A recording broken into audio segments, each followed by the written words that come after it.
рисуют, да?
Друзья, продолжается ремонт.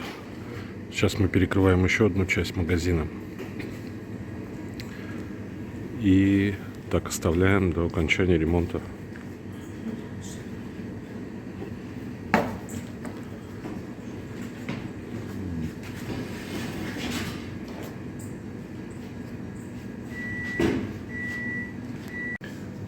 До окончания ремонта вот в этой половине. То есть понятно, да, что магазин разделен теперь на две части. То есть в одной половине, в правой, если мы заходим, будет идти ремонт. Вскрыли полы. Сейчас мы удалим старый кафель. А потом уже по окончанию ремонта в этой половине будет вестись ремонт в другой половине здания. Только такой мы выход увидели, чтобы не останавливать торговлю и не оставлять местных жителей без товара.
Чтобы тяжесть чувствовалась, да? Тяжести чувствуете?